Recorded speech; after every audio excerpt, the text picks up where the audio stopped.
Havia um tempo em que monstros saíam de dentro dos exércitos. Criaturas com uma estatura tão grande e uma força fora do comum que nem pareciam humanos. Ou será que não eram? Gigantes, nefilins, titãs, como diziam os gregos. Muitas culturas por todo o mundo trataram de falar dos gigantes. E o livro mais antigo da história, a Bíblia, não ficou para trás. Mas ela não trata esses seres como seres místicos ou seres heróicos, não, muito pelo contrário. Tratam eles como completos inimigos corrompidos de Deus e dos exércitos de Israel. Hoje vamos falar sobre eles. Quem eram os nefilins, os monstros gigantes da Bíblia? Como eles surgiram? Qual é a sua origem? E quem eram os seus descendentes? Então se assente na cadeira e já pegue o seu cafezinho. Eu sou Wesley Costa, esse é o canal Café com Tudo e hoje é dia de cafezinho com curiosidades bíblicas. Para a gente entender melhor sobre essas criaturas, a gente tem que voltar exatamente no texto bíblico, o primeiro texto que fala dos nefilins, os gigantes da Bíblia.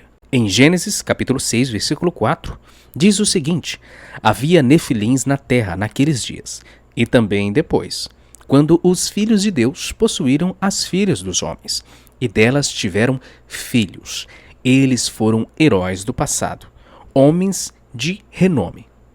Essa é a primeira vez que a Bíblia menciona criaturas num padrão fora do comum. O texto não está em tom de admiração, ele está em tom de condenação. Porque esse é exatamente o contexto do dilúvio, que veio para apagar não somente o colapso moral que o mundo vivia, mas também para apagar essas criaturas da terra. Sim, o mundo estava entrando em um colapso moral. Violência, dominação, corrupção total. E Deus anuncia que não suportaria mais aquela geração em Gênesis 6. Os nefilins estão exatamente nesse cenário.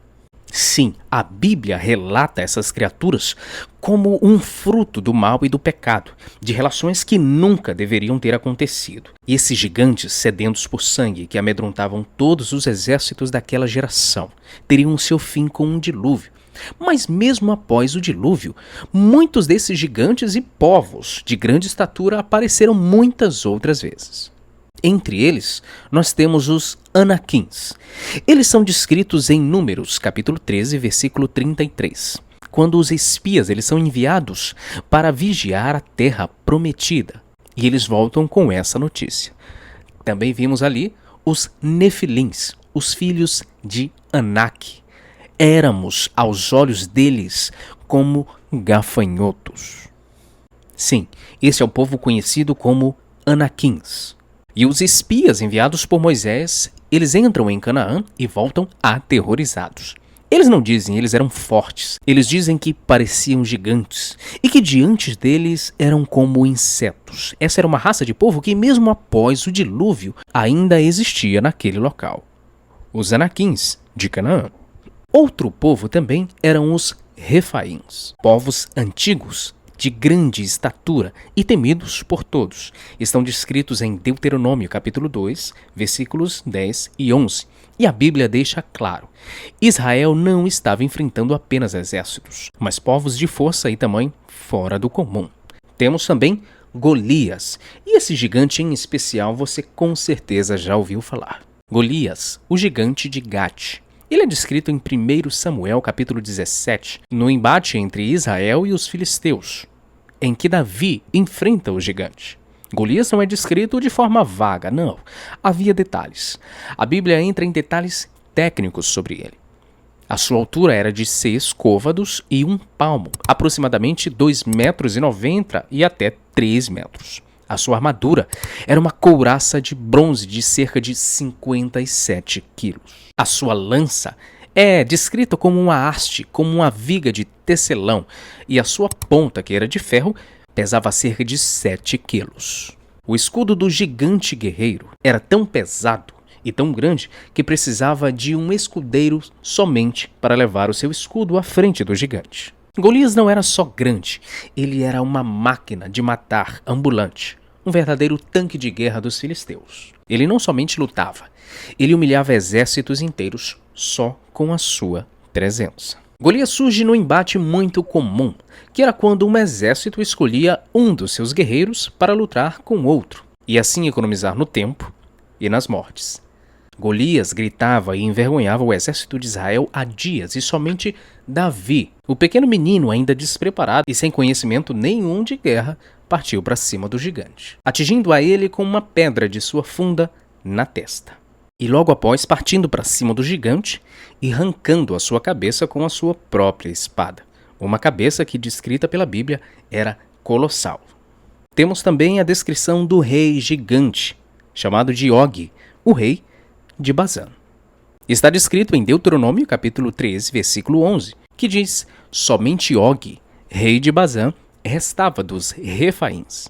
A sua cama era de ferro, tinha 9 côvados de comprimento e 4 de largura. As medidas aproximadas dessa cama são de 4 metros de comprimento e 1,80 até 2 metros de largura. A sua cama não é somente simbólica. Ela existia porque um corpo que dormia nela exigia aquele tamanho. Og era tão conhecido por sua estatura que sua cama virou um registro histórico. Ele era um descendente do povo que já falamos, os Refaíns. Mas qual seria a origem desses seres colossais? E aqui os estudiosos nos dão 3 vertentes. A primeira das 3 grandes teorias é a teoria angelical, que quando a Bíblia diz os filhos de Deus, seriam anjos caídos, que teriam relações proibidas com mulheres humanas. Sim, os gigantes eram uma geração de híbridos poderosos. Isso porque o termo Elohim também foi usado em Jó, capítulo 1, versículo 6, que também cita os filhos de Deus, se referindo a seres celestiais, que se juntavam e se reuniam para adorar a Deus. A outra grande teoria é a teoria genealógica. Os filhos de Deus seriam descendentes de Sete, sim, aquele escolhido no lugar de Abel, que foi morto por Caim. As filhas dos homens seriam os descendentes do próprio Caim, que teria matado o seu irmão, e esse seria o primeiro homicídio. Isso significa que haveria uma mistura de linhagens morais diferentes, e não de seres espirituais com humanos. Mas existem algumas refutações sobre essas duas teorias. Em Mateus capítulo 22, versículo 30, Jesus afirma que os anjos não se casam e não se dão em casamento, o que queria dizer que os anjos seriam assexuados. Portanto, a primeira teoria que diz que anjos teriam tido relações com mulheres humanas já cairia por terra, já que eles não teriam essa capacidade de se reproduzir. No que diz respeito também à teoria genealógica, a Bíblia não afirma explicitamente essa distinção no termo de Gênesis capítulo 6, quando usa a palavra Elohim para filhos de Deus. Em outras passagens da Bíblia, os filhos de Sete também foram citados, mas nunca chamados de Elohim. E essas passagens seriam refutações para essas duas teorias. E é aí que surge mais uma teoria, e essa muito aceita pelos estudiosos.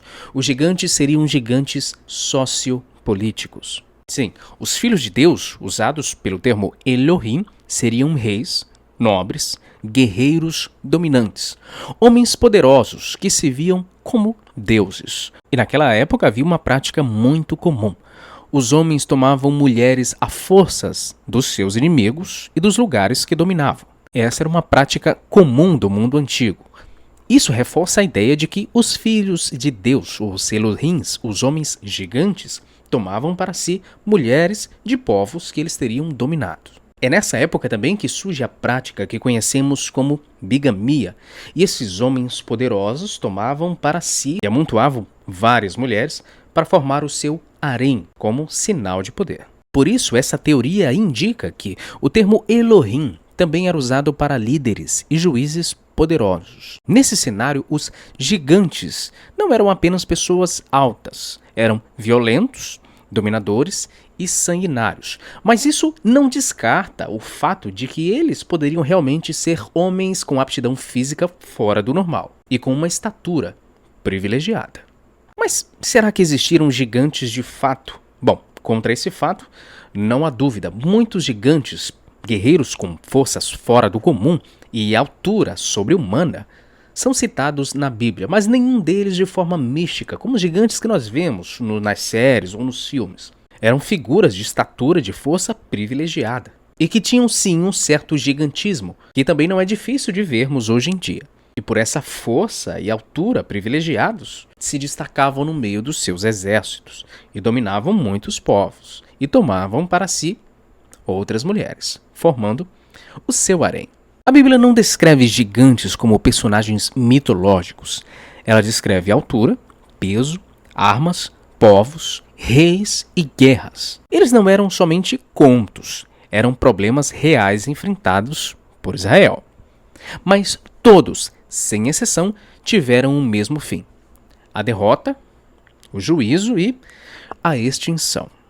Talvez os gigantes da Bíblia não fossem monstros de fantasia como vemos nos filmes, mas eram homens tão violentos, tão dominadores e tão fora do padrão moral que se tornaram símbolos de tudo aquilo que Deus decidiu julgar. Gigantes não caíram por causa do tamanho, caíram por causa da corrupção. E isso levanta uma pergunta: os verdadeiros gigantes eram físicos ou morais? Você acredita em qual dessas teorias? E se você gosta de assuntos assim, já me segue no canal, comenta aqui o que você acha e fique com a gente, porque aqui no Café com Tudo nós temos muitas notícias, atualidades, curiosidades, assuntos bíblicos como esse. Eu sou Wesley Costa e eu te vejo no próximo vídeo.